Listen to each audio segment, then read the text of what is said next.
Invite Dr. Tresa Antony for her talk on FRCS Part 3. She's a consultant for phacosurgeon working in Amita Eye Clinic, Tiruvalla.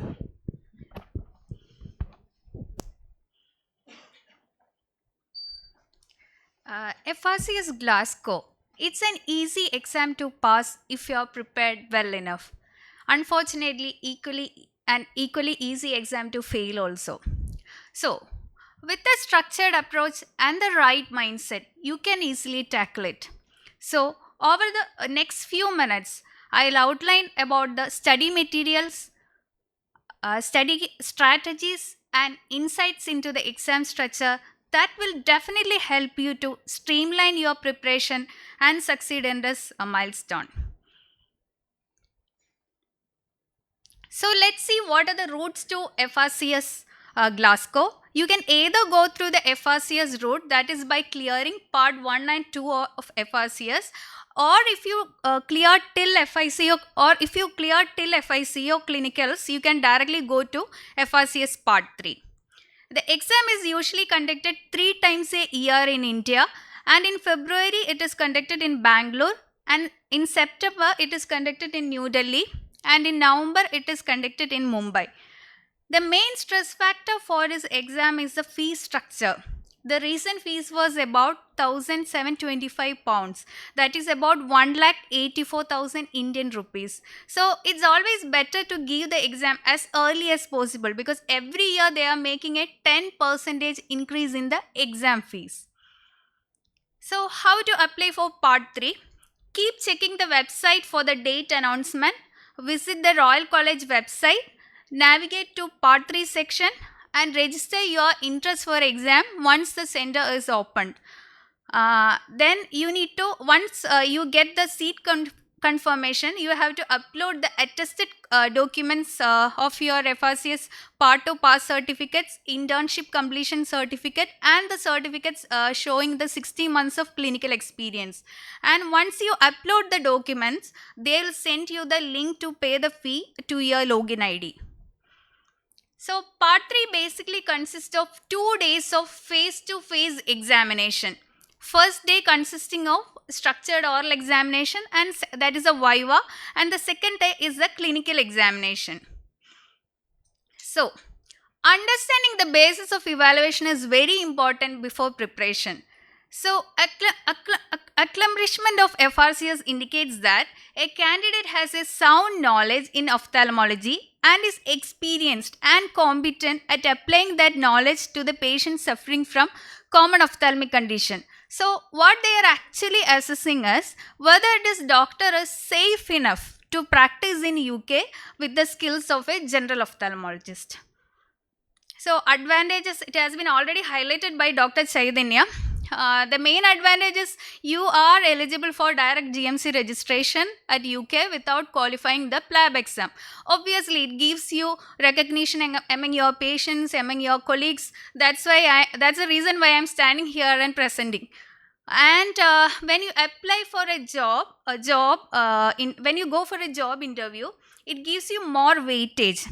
And it gives you good pay scale, especially in Middle East. The disadvantage is it is not intended to validate subspecialist expertise. The most commonly asked question: when to start preparing? The earlier you start, it reduces the exam stress. So there is no right time. Start now. So now let's go into the study materials required. Kensky latest edition is the base book for preparation. It's like your Bible. Read every page, every line, and every word. Be familiar with the pictures, because you can get similar pictures from Kensky in your Viva day. And don't neglect the small chapters like conjunctiva, sclera, dry eye, tumors, because a lot of questions are going to come from these areas. And if you go through your Kensky well, it's very difficult to fail in this exam. Studying previous experience is mandatory. You can download this from Professor Muthuswamy Telegram group. Go through at least last 5 years of past candidate experience. The same scenarios may get repeated. Even though Kensky is the base book, reading Kensky is not only enough. Practical Guide to Vivanovsky by Wong is a wonderful book. I'll say it's a must-read book because it has helped me a lot during the preparation. And almost all the important clinical scenarios that will be asked during the Viva is given in this book. The format that you need to follow while answering, you can get from this book. FRCS Cakewalk is a mandatory book during preparation. The structured way of clinical examination techniques are given in the initial chapters of this book. Oxford Handbook of Ophthalmology is very useful during revision. This book actually, we can say it's a mini Kensky. All the points, especially the treatment part, guidelines, everything is covered in a nutshell. And joining Professor Muthuswamy Telegram group will definitely help you during the preparation time. You can join this group by dropping a mail to Professor Muthuswamy requesting him to add you to the group. Actually, these Telegram group, they have mock exams and there are very dedicated volunteers who will guide you in the preparation, and it is completely free of cost. So participate in the mock exam, present topics, have the courage to make mistake and get them rectified before the exam. Vivanovsky by Timothy is a very vast book. This book covers almost all the scenarios, and the treatment part is given according to the UK NICE guidelines.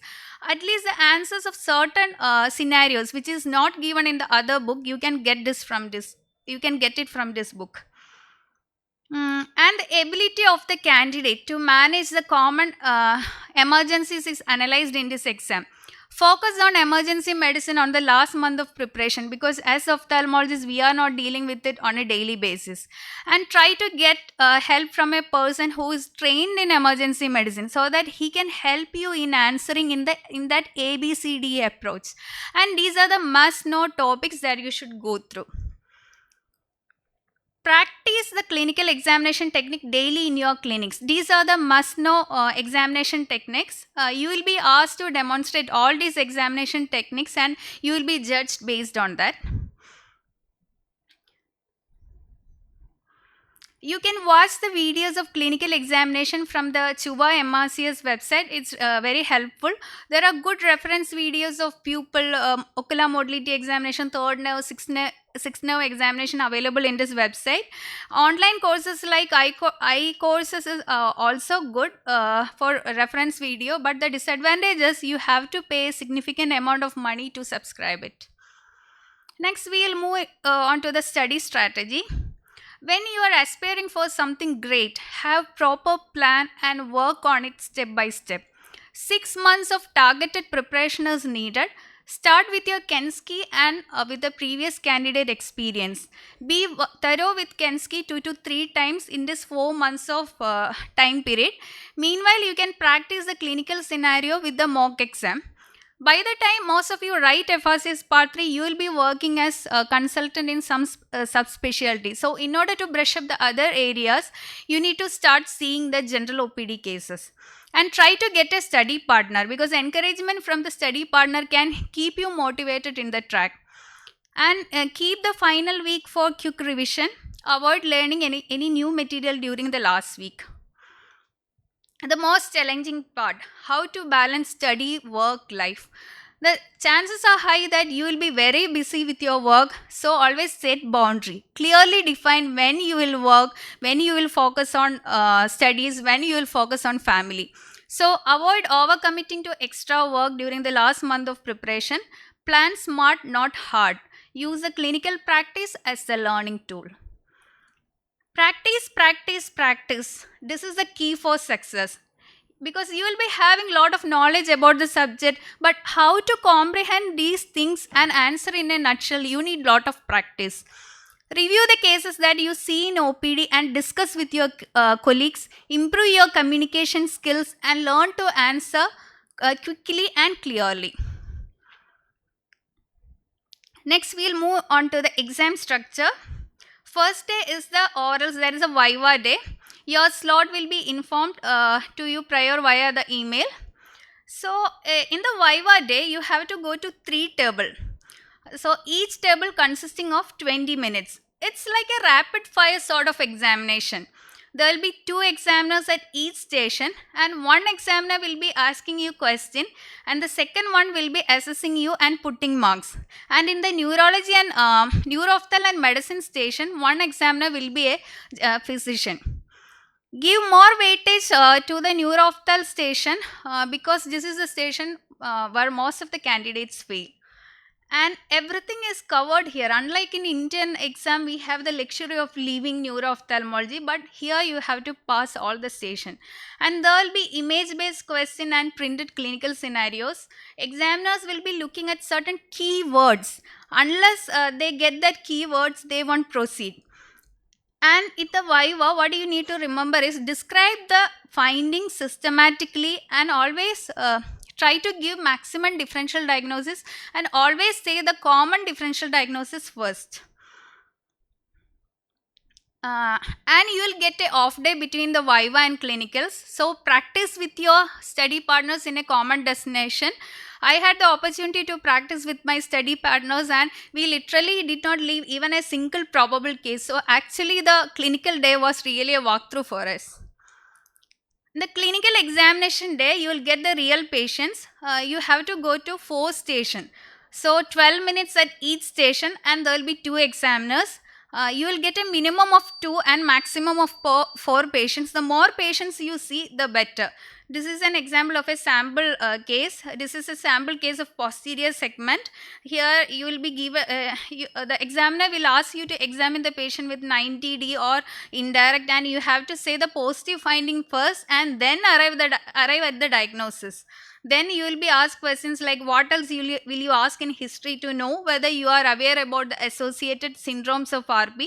Then they will ask you about the management and genetic counseling. This is how the exam goes. And for the clinical examination, the key factors for success are time, speed, and presence of mind. Speed is required to see more number of patients. The more number of patients you see, the more is the chance to pass. And presence of mind is very crucial for your success, because if you have done bad in certain station, forget about it and concentrate in the next one. So the reasons for failure are missing an important clinical sign, not knowing at least a differential diagnosis, and doing a fatal mistake. So exam is actually a mind game. Knowledge and experience is with everyone, but who manages his anxiety in that moment comes out as winner. A confident and the calm mind is the one who wins the battle against the anxiety. So have a proper study plan, practice regularly, be thorough with your Kensky, and stress management is very important during the exam. So if you have any queries regarding the preparation, you can mail me. Thank you. Thank you, Dr. Ann, for the wonderful presentation. Now